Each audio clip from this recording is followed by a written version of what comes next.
Mga kahoops, this is Nino Gaming.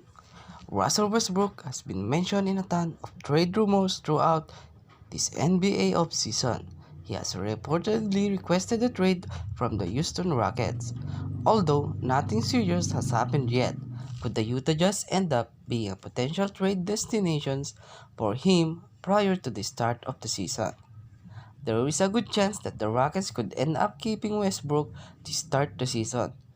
James Harden has also reportedly requested a trade from Houston.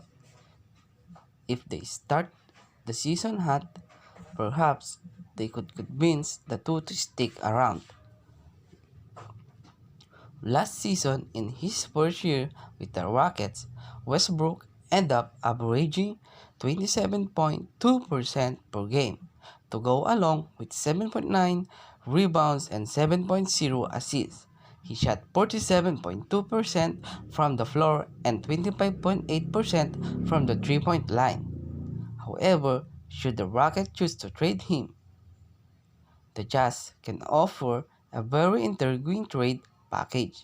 Utah could use another star to play alongside Donovan Mitchell and Rudy Gobert. All of that being said, let's dive in and take a look at a potential trade that would send Russell Westbrook from the Rockets to the Jazz.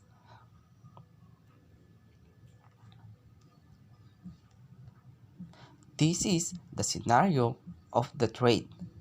Rocket could receive Mike Conley and Royce O'Neal, while the Utah Jazz will receive Russell Westbrook and PJ Tucker and a future 2021 second-round pick. Utah could be putting together a legitimate championship contender. Westbrook and Mitchell would be one of the most and dynamic backcourt duos in the NBA. He would also add more playmaking to the floor. As for the Rockets, they would still get star point guard back in return. O'Neal may not be a great player, but he is a solid role player. Tucker is another intriguing piece for the Jazz. He is reportedly not happy with the Rockets right now. Moving him in this trade would be a huge win for the Jazz. Let's take a closer look at this trade for both them involved and why they should pull the trigger on this deal. For the Rockets, if they are forced to trade Russell Westbrook, they need to find a way to bring a point guard back. Mike Conley may not be the top-notch star that he once was, but he is still a good point guard. Last season with the Jazz, Conley ended up averaging 14.4 points per game and 4.4 assists and 3.2 rebounds per game. He did struggle with some issues that kept him off the floor, but the numbers weren't horrible.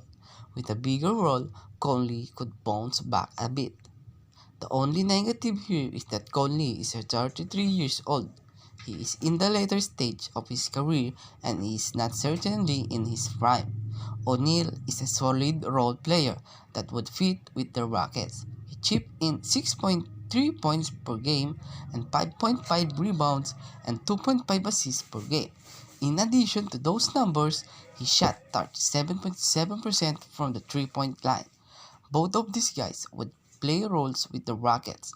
It may not be a huge haul for Westbrook, but it would add two quality players that could help him in contention in the Western Conference. Utah is a piece or two away from competing for NBA Finals appearance.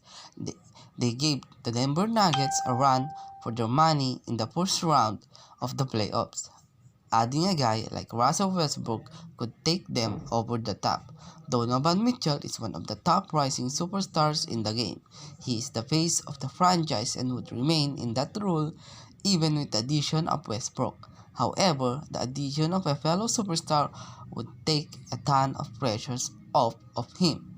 The Jazz also still have Rudy Gobert, who is one of the top defensive big men in the league. Keeping him even with this trade would be huge. Westbrook would be a massive upgrade over Conley for the Jazz. He would provide more speed tenacity, and passion. Granted, Westbrook has never loved the fans in Utah, but having them on his side might change his mind.